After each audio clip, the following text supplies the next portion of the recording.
Hey, everybody. How was your day? Happy Wednesday. Happy hump day. Let's pull up this little ticker tape here and see if we can get it going. There we go.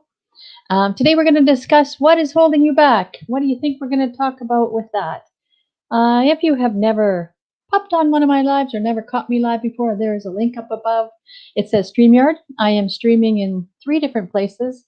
I'm streaming here on my page, I'm streaming into my group, and I'm streaming right into YouTube, live right into YouTube. So 3 different places I'm streaming here. So if you want to participate, you might just have to give it permission, and then I can see your little profile picture pop up on the screen, and then I know who I'm having a conversation with. I appreciate each and every one of you, so thank you for spending some of your time, your valuable time out of your day, and I won't keep you long because everybody I know is busy. So if we have not met before, my name is Heather Edmondson, and welcome to my community where I assist other mature women to age with grace and not let the side effects of menopause derail you on your fitness journey, on your health journey. So that is what I'm working towards assisting you guys all with, and hopefully you gain some takeaways and some ideas of things that might be able to assist you along the way. So what is holding you back? Um, People are going to talk about you, whether you are good, bad, or whatever. The way that they see you, the way that they perceive you. So we got to not let that get into our heads. Like I said, they're going to talk about you, whether you're doing something good. They're going to talk about you if you mess up and you're just being a human being, and maybe you just need a little bit more direction, or maybe you need a little bit more assistance or help or anything like that. So they're going to talk about you. We just got to not let that stuff, like I said, derail us or get into our heads. So I'm just going to pass on some things that you might be struggling with and some suggestions that you might be able to learn from. So, like I said, people are going to set you up to sabotage you as well. If you are on a health journey, as I am myself and many other people are going to bring out that cake. They're going to bring those cookies. They're going to set them in front of you. They're going to say, oh, one's not going to hurt.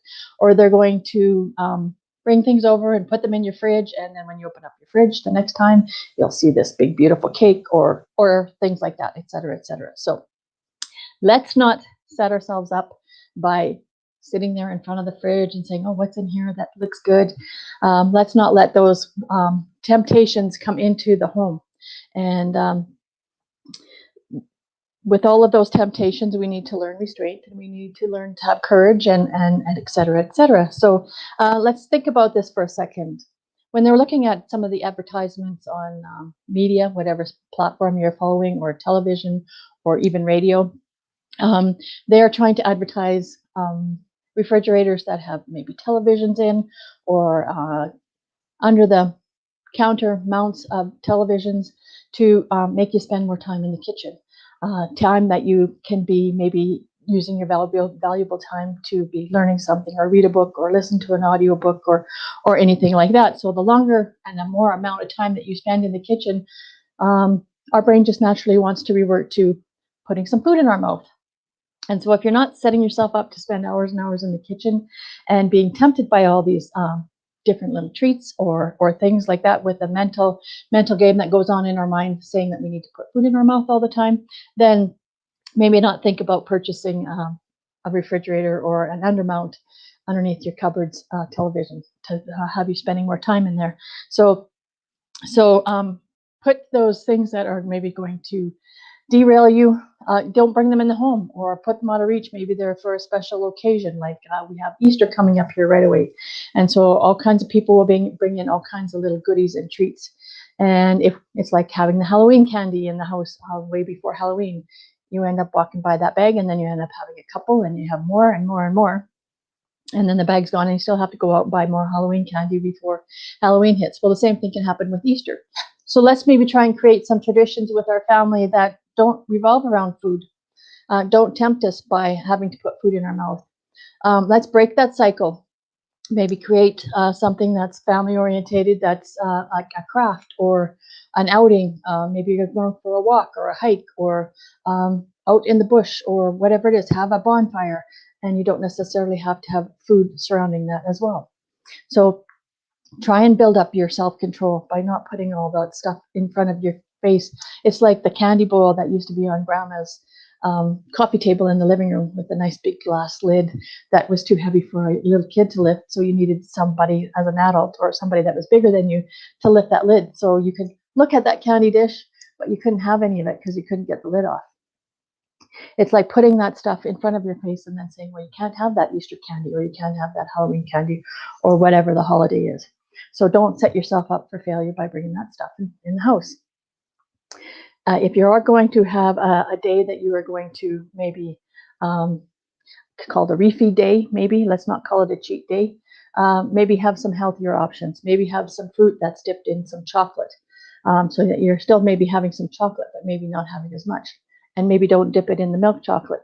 Maybe dip it in the chocolate that is 70%, has 70% cocoa in it, and not all that sugar.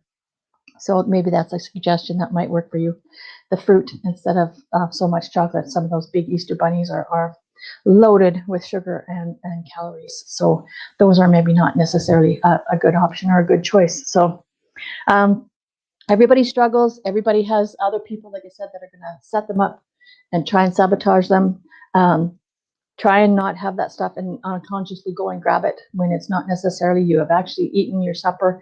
You have eaten a good portion of food. And if you have those chips or you have those snacks sitting around, then you figure you should have some of those before you go to bed. So maybe respect yourself a little bit, show yourself some dignity, and set yourself up for success by maybe phoning a friend so that you get distracted by those things that maybe are tempting you. And I said, don't bring them in the home. Prepare some healthier versions, like I said, the fruit and the chocolate, or prepare some of your vegetables and have them there ready to grab instead of going and grabbing the other stuff. So limit the amount of time that you maybe spend in the grocery store looking at some of these things. There's all kinds of Easter displays out there right now, and the more that you walk by them, the more time you spend around them, then that makes you want them even more. So we all need to band together and have strength together. So reach out to a friend, phone a friend, like I said, go for a walk, anything to change your brainwave pattern.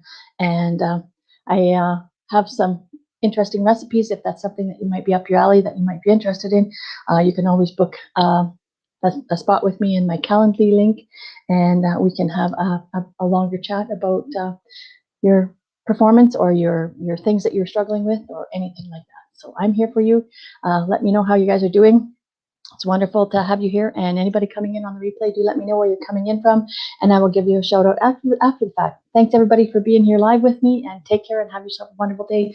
Friday, I will not be doing a Fun Food Friday. My husband is going for surgery, and I'm not sure when or what time on how long he'll be at the hospital for. So I might do a live from the hospital and give you a little update that way, but we won't be making some food because he won't be able to help me. I'll be helping him. Being the nurse that I am, I'll be a good nurse for him. So talk to you guys all later, and see you soon. Bye-bye.